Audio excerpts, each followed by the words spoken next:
Welcome back friends, this is Mansi Goswami and आज की video में हम डिस्कस करेंगे लास्ट प्रीवियस ईयर का बायोलॉजी का पेपर, जिससे हमें थोड़ा बहुत आइडिया हो जाएगा कि क्वेश्चंस किस तरीके से आते हैं। तो आज जो मैं पेपर डिस्कस करूंगी वो है कोड नंबर 57/4/3 यानी कि सेट नंबर 3 बायोलॉजी का, जिसमें कि हम ये देखेंगे कि जो क्वेश्चंस पूछे जाते हैं वो एनसीईआरटी की बुक में से एक वर्ड भी बाहर नहीं आता है। सारा A to Z एनसीईआरटी की बुक में से ही आता है। कोई एक्स्ट्रा बुक, कोई रेफरेंस या कोई रिफ्रेशर पढ़ने की जरूरत बिल्कुल नहीं होती है अगर हम एनसीईआरटी को बहुत अच्छे से पढ़ लें। तो मेन मोटिव क्या होगा हमारे इस पेपर को सॉल्व करने का कि अगर आपने एनसीईआरटी को अच्छे से पढ़ लिया है तो कोई और रिफ्रेशर, कोई और एक्स्ट्रा क्वेश्चंस, सैंपल पेपर सिर्फ प्रैक्टिस के लिए कर सकते हैं और कुछ करने की जरूरत हमें नहीं पड़ेगी। शुरू करते हैं हम अपना आज का पेपर। तो इस पेपर की सेक्शन ए की वीडियो मैं बना चुकी हूँ, उस वीडियो की लिंक आपको मेरे डिस्क्रिप्शन बॉक्स में मिल जाएगी। और हम शुरू करते हैं आज से सेक्शन बी। अब दूसरा सेक्शन शुरू होता है यानी कि सेक्शन नंबर बी, जिसमें कि 2 नंबर में क्वेश्चंस पूछे गए हैं। पहला क्वेश्चन है very small animals like humming birds are rarely found in polar region, why. तो इसका आंसर है चैप्टर ऑर्गेनिज्म एंड पॉपुलेशन में पेज नंबर 224 पे। लास्ट पैराग्राफ है कंफर्म हेडिंग का। तो इसमें क्वेश्चन में क्या पूछा गया है कि जो स्मॉलर एनिमल्स होते हैं जैसे कि ह्यूमिंग बर्ड है, ये पोलर रीजन में बहुत कम पाई जाती है, ऐसा क्यों होता है। तो जैसे कि हमें पता है पोलर रीजन में जो टेम्परेचर होता है बहुत कम होता है, माइनस में होता है टेम्परेचर, ये हमें पता है। और दूसरा पॉइंट क्या है कि लॉस ऑफ बॉडी हीट, यानी कि जो हमारी बॉडी में से जो हीट निकलती है वो डायरेक्टली प्रोपोर्शनल होती है किसके, बॉडी के सरफेस एरिया के। यानी कि जितना ज्यादा सरफेस एरिया होगा हमारी बॉडी में से उतनी जल्दी हीट रिलीज होगी। तो जो स्मॉलर एनिमल्स होते हैं जैसे कि ह्यूमिंग बर्ड, इनमें क्या होता है, इनका सरफेस एरिया काफी बड़ा होता है as compare to their volume, यानी कि वॉल्यूम के मुताबिक इनका सरफेस एरिया ज्यादा होता है, जिसकी वजह से ये हीट लार्ज अमाउंट में रिलीज करते हैं। तो अब जब बॉडी की हीट ही लार्ज अमाउंट में रिलीज हो जाती है, जिसकी वजह से ये सरवाइव नहीं कर पाते हैं पोलर रीजन में। तो ये है इसका मेन रीजन और ये है इसका answer. Loss of body heat is directly proportional to the surface area of body. Smaller animals have larger surface area relative to their volume, they tend to lose body heat at very fast in polar region. अब अगला question है section B का, question number 7 का part A. How many primary producers do you think would be needed to support 6 tertiary consumer in A grassland ecosystem. तो question में पूछा है कि 6 टर्शियरी कंज्यूमर को सपोर्ट करने के लिए कितने प्राइमरी प्रोड्यूसर्स की जरूरत पड़ेगी। तो इसका आंसर होगा 12 मिलियन। 12 मिलियन। पार्ट बी में पूछ रहा है कि इसका एक पिरामिड भी बनाओ अपने आंसर को सपोर्ट करते हुए। तो ये एनसीईआरटी पेज नंबर 248 पे इसी से ही रिलेटेड एक पिरामिड दिया हुआ है फिगर 14.4 का, कुछ इसी तरीके से इसका पिरामिड बनेगा। अब अगला क्वेश्चन है question number 8। Right the basis of naming the restriction endonuclease eco R1। Eco R1 जो हमारा रेस्ट्रिक्शन एंडोन्यूक्लियस है, इसकी नेमिंग कैसे की गई है। तो ये biotechnology principle and it's process में से आंसर है पेज नंबर 195 रेस्ट्रिक्शन एंजाइम में ही लास्ट पैराग्राफ और लास्ट लाइन कि इको R1 में इको R1,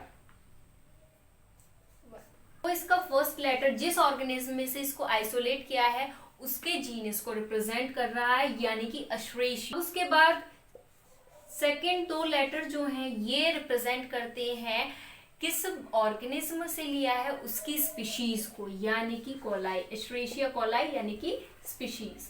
उसके बाद जो R है ये स्ट्रेन को बताता है कि ये जो बैक्टीरिया है इसके कौन से स्ट्रेन को लिया है, यानी कि R फॉर रफ। और अब ये जो फर्स्ट है ये किसको इंडिकेट कर रहा है, order in which enzyme were isolated, यानी कि वो ऑर्डर जिसमें कि एंजाइम को आइसोलेट किया गया और ये रोमन नंबर में रिप्रेजेंट किया जाता है। तो इस तरीके से नेमिंग की गई है इको R1 की और ये ही इसका आंसर है।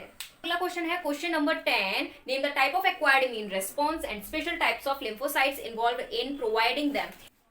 एक्वायर्ड इम्यून रेस्पॉन्स के टाइप्स बताने हैं और वो स्पेशल तरह की लिम्फोसाइट्स यानी कि जो सेल्स होती हैं वो बतानी है जो कि इन्वॉल्व होती हैं हमारे एक्वायर्ड इम्यून रेस्पॉन्स में। सबसे पहले एक्वायर्ड इम्यून रेस्पॉन्स क्या होता है। अब कोई भी डिसीज है वो कैसे होती है, पैथोजन के थ्रू हो सकती है। पैथोजन इट में भी वायरस में भी बैक्टीरिया। तो क्या होगा, जैसे ही पैथोजन एंटर करता है हमारी बॉडी में और हमारा जो इम्यून सिस्टम होता है उस पे अटैक करता है, तो इम्यून सिस्टम भी पैथोजन के अगेंस्ट में रेस्पॉन्स करते हैं। तो दो तरीके से करेगा, या तो हमारा इम्यून सिस्टम बनाएगा एंटीबॉडीज इसके अगेंस्ट में। मान लीजिए कोई पैथोजन है ए, तो इसके अगेंस्ट कौन सी एंटीबॉडी बनाएगा, एंटीबॉडी बनाता है। और दूसरे तरीके से कैसे करेगा कि जो हमारी इम्यून सेल होती है ये फाइट अप करेंगी इस पैथोजन के अगेंस्ट में। तो दो तरीके से रेस्पॉन्स होता है एक्वायर्ड इम्यूनिटी में। इम्यून सिस्टम होता है वो दो तरीके से वर्क करता है। Either it may be produce antibody which is known as humoral immune response, और it may be produce immune cell which is known as cell mediated immunity यानी कि CMI। तो इस तरीके से हमारा इम्यून सिस्टम वर्क करता है। अब ये जो इम्यून सेल होती हैं ये दो तरह की होती हैं, या तो टी लिम्फोसाइट यानी कि हम टी सेल भी बोल सकते हैं, और बी लिम्फोसाइट यानी कि बी सेल। तो ये इम्यून सेल होती है हमारे इम्यून सिस्टम की। अब इसी से रिलेटेड क्वेश्चन पूछा गया है कि एक्वायर्ड इम्यून रेस्पॉन्स कौन कौन से होते हैं। तो एक होता है ह्यूमोरियल इम्यून रेस्पॉन्स और दूसरा सेल मीडिएटेड इम्यूनिटी यानी कि CMI। अब उसके बाद और भी क्या पूछा है इसमें कि स्पेशल टाइप ऑफ लिम्फोसाइट्स बताने हैं जो कि इसमें इन्वॉल्व होते हैं। तो T lymphocyte and B lymphocyte, T cells और बी सेल, इसका हो गया आंसर। अब इसका जो आंसर है एनसीईआरटी में chapter human health and disease में दिया हुआ है पेज नंबर 151 पे एक्वायर्ड इम्यूनिटी। ये जितना भी हाईलाइटेड है और ये नीचे भी है थोड़ा बहुत सेल मीडिएटेड, और इसके बारे में ये इसी आंसर से रिलेटेड है।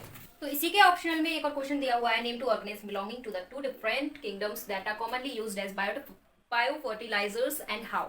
यानी कि कोई ऐसे दो ऑर्गेनिज्म के नाम बताने हैं जो कि अलग अलग किंगडम से रिलेट करते हैं और बायो फर्टिलाइजर में यूज किए जाती हैं, और कैसे यूज किए जाते हैं ये बताना है। 2 नंबर में है, ज्यादा लिखने की जरूरत नहीं है। तो पहला है अजोटोबैक्टर जो कि मोनेरा किंगडम से रिलेट करता है। ये क्या करता है कि एटमॉस्फेरिक नाइट्रोजन को फिक्स करता है प्लांट के लिए। क्यों? क्योंकि जो एटमॉस्फेयर में जो नाइट्रोजन होता है ना वो ओरिजिनल फॉर्म में प्लांट्स नहीं ले सकते, तो इसीलिए नाइट्रोजन फिक्सेशन की जरूरत पड़ती है। अगला ग्लोमस, ये किंगडम फंजाई से रिलेट करता है और ये क्या करता है, it helps by absorbing phosphorus. ये सॉइल से फॉस्फोरस को एब्सॉर्ब करने में हेल्प कराता है ताकि प्लांट उसको आसानी से ले सके, एब्सॉर्ब कर सके। तो ये है इसका आंसर। और ये एनसीईआरटी में कहां पर है, ये chapter microbes in human welfare में है, पेज नंबर 188, लास्ट पेज है इस चैप्टर का। इसी में ही दे रखा है main source of fertilizers are bacteria, fungi and cyanobacteria, और उसी से रिलेटेड इसका ये आंसर है। अगला है क्वेश्चन नंबर 9। क्वेश्चन नंबर 9 क्या कह रहा है, 2 चिल्ड्रन यानी कि 2 बच्चे हैं, one with blood group AB, मान लीजिए चाइल्ड 1 और जी चाइल्ड 2। तो जो एक का ब्लड ग्रुप है वो है AB और दूसरे का ब्लड ग्रुप है O। के बाद जो फादर का ब्लड ग्रुप दे रखा है, इन दोनों के फादर का जो ब्लड ग्रुप दे रखा है वो क्या दे रखा है, A। और जो मदर का ब्लड ग्रुप है, मदर का ब्लड ग्रुप क्या दे रखा है, B दे रखा है। तो अब तुम्हें इसकी क्रॉसिंग ओवर करके दिखानी है कि कैसे चाइल्ड 1 और चाइल्ड 2 में ब्लड ग्रुप चेंज हुए।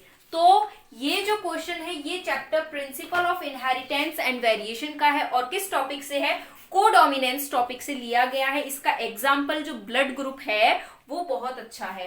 तो सबसे पहले समझते हैं कोडोमिनेंस क्या होता है। कोडोमिनेंस का क्या मतलब होता है, हमने 2 तरह की जीन्स पढ़ी हैं, रिसेसिव होती हैं या फिर डोमिनेंट होती हैं। डोमिनेंट जीन्स कौन सी होती है, जो अपने आप को शो कर देती है। जैसे कि हमने एग्जांपल देखा है कि कैपिटल टी और स्मॉल टी, ये किस चीज, तो ये कौन से कैरेक्टरिस्टिक को दिखा रही है टॉलनेस को, सॉरी हाइट को। ठीक, अब ये जो हाइट को दिखा रही है, दो तरह की जीन्स इसमें प्रेजेंट हैं, यानी कि दो एली हैं, एक कैपिटल टी जो कि टॉल है और स्मॉल टी जो कि ड्वार्फ के लिए शो करती है। कैपिटल टी डोमिनेंट है और स्मॉल टी रिसेसिव है। ये चीज हमें बहुत अच्छे से पता है, बहुत क्लियर पता है। तो अगर मान लीजिए जो कैपिटल टी है अगर वो ड्वार्फ के साथ आती है तो इसकी जो कैपेबिलिटी है शो करने की अपने आप को, फिनोटिपिकली वो नहीं दिखा पाएगा। क्यों? क्योंकि इसमें डोमिनेंट जीन प्रेजेंट है, इस वजह से। लेकिन कोडोमिनेंस में क्या होता है कि अब ये हमारी जो एक कैरेक्टरिस्टिक को लेके दो जीन्स होती हैं, मान लीजिए ए और बी, तो ये दोनों ही डोमिनेंट होंगी, इनमें से कोई भी रिसेसिव नहीं होगी। यानी कि ये जो दोनों होंगे ये दोनों की ना तो प्रॉपर्टी को रिप्रेस करेंगी और ना ही अपनी प्रॉपर्टी को रिप्रेस करेंगी, दोनों ही शो कराएंगी अपनी प्रॉपर्टीज को। तो इसी को हम बोलते हैं कोडोमिनेंस। और इसका जो एग्जाम्पल है, बहुत अच्छा एग्जाम्पल है ब्लड ग्रुप का। तो ब्लड ग्रुप का कैसे एग्जाम्पल है? हमें पता है ब्लड ग्रुप कौन कौन से होते हैं। Blood group A, blood group B, blood group A B होता है या फिर ब्लड ग्रुप ओ होता है। तो ये चार तरह के ब्लड ग्रुप प्रेजेंट होते हैं ह्यूमन बीइंग के अंदर। तो ब्लड ग्रुप ए को कौन सा एली रिप्रेजेंट करता है? I A. Blood group B को I B, blood group C sorry A B को कौन सा करेगा फिर? आई ए और आई बी, और ब्लड ग्रुप ओ को करता है आई आई। तो ये है इनकी एली जो कि रिप्रेजेंट करती है ब्लड ग्रुप को। अब ये जो ब्लड ग्रुप ए और ब्लड ग्रुप बी होता है ये दोनों ही डोमिनेंट होते हैं। क्या होगा कि अगर ये दोनों क्रॉसिंग ओवर करने के बाद एक साथ आते हैं तो ब्लड ग्रुप ए भी होता है। या अगर मान लीजिए ये दोनों ही ना हो, आई हो, तो ये होता है रिसेसिव। आई आई जो होता है ये रिसेसिव होता है, तो उस केस में हमें ब्लड ग्रुप ओ मिलता है। तो ये है कोडोमिनेंस का फंडा। अब हम समझते हैं क्वेश्चन क्या कह रहा है। क्वेश्चन हमसे क्रॉसिंग ओवर कराने के लिए बोल रहा है। तो क्रॉसिंग ओवर कैसे होगी? सबसे पहले पेरेंट्स लेंगे, तो मदर और फादर, फादर एंड मदर। तो फादर की क्या है? ब्लड ग्रुप ए है, तो आई ए, और मदर की ब्लड ग्रुप क्या है? बी है, तो हम ले लेते हैं आई बी। अब दो जीन्स होती हैं एक कैरेक्टरिस्टिक्स के लिए। मान लीजिए अगर हम यहाँ पर दूसरा भी ए ले लेंगे तो क्या होगा? तब भी ब्लड ग्रुप ए ही रहेगा। अब अगर हम इसमें दूसरा बी ले लेंगे तो ब्लड ग्रुप बी रहेगा। लेकिन इसमें बोला है कि जो एक चाइल्ड है उसका ब्लड ग्रुप ओ आ रहा है, तो ओ कब आएगा? जब दोनों में ही एक एली क्या होंगी? ब्लड ग्रुप ओ की जीन्स होंगी। तो इसीलिए हम यहाँ पर दूसरा जो जीन लेंगे आई आई लेंगे। इतनी बात समझ में आई? अब हमें सिंपल क्रॉसिंग ओवर करना है और कुछ भी नहीं। तो पहले क्या करेंगे? गैमेट्स बनाएंगे। तो एक में आई ए और इसमें आई, ऐसे ही इसमें आई बी एंड आई आई, इस तरीके से हो गया। अब क्रॉसिंग ओवर कैसे कराते हैं?